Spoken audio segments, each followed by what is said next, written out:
महालक्ष्मी पाठ पढ़ी दे जो प्रकार दाम्पत्य मेला किछि काटुनी तो किछि काटुनी पाठ पढ़ी चाइले काटिबनी पाठ पढ़ी दे भलो हे देखुचंती अर्थात सांगे महालक्ष्मी की नहीं नांदे बोली महालक्ष्मी मोह चूर्ण नाइ तो किछि नहीं डॉक्टर बाबू काई जेबो तो कहि दे मेरा पंचमी तिथि काई डॉक्टर गुंडीचा मंदिर ताकि देखिकिरी अधरमाला प्रदान करथिले डॉक्टर बाबू काई जेबो एवं संध्यारे पूजा बसिथिलाରୁ पाठ पढ़ी सारे डॉक्टर बाबू ସେଥିରେ କ୍ରୋଧାନ୍ୱିତ ହେଇଗଲେ ଅପମାନିତ ହେଲେ ନିପୁଣି କହିଲେ ଏବଂ ଆଉ ବଡ ତ କଣ ହେଇଛି ଦେଇକିରି ବୋହିରି ବାଟ ଦେଇକିରି ପ୍ରତ୍ୟାବର୍ତ୍ତନ କଣ ହେଇଛି ତ? ଯାହାକି ଅଦ୍ୟାବଧି ଏରା ବୋହିରି ସାଇ ବୋଲି କୁହାଯାଏ।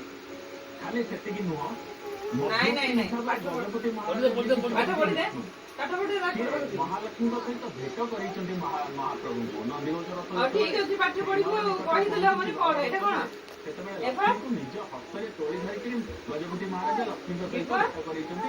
ଉଭୟଙ୍କ ଭିତରେ ଚାରି ଚକ୍ଷୁର ମିଳନ ହେଇଛି।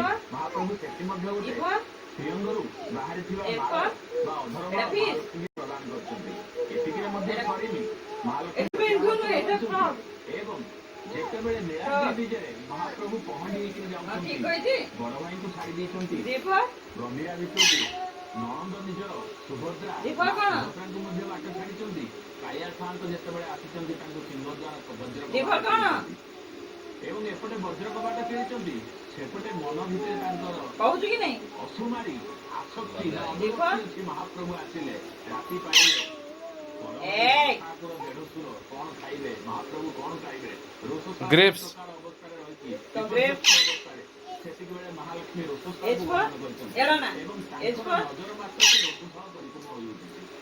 ତାପରେ ବାହୁଡ଼ି ଆସିଛନ୍ତି କଣ ହେନ୍ ଗରୁଡ଼ ସ୍ତମ୍ଭ ନିକଟରେ ରହିଛି ଜୟ ବିଜୟ ଦ୍ୱାର ଏଟା କଣ ଦେଖିଲୁ ମହାଲକ୍ଷ୍ମୀ ବନ୍ଦ ହାଉସ୍ ଏବଂ ମହାପ୍ରଭୁ ଯେତେବେଳେ ଯାଇଛନ୍ତି ସେତିକି ବେଳେ ନିଜ ଭିତରେ ତାଙ୍କର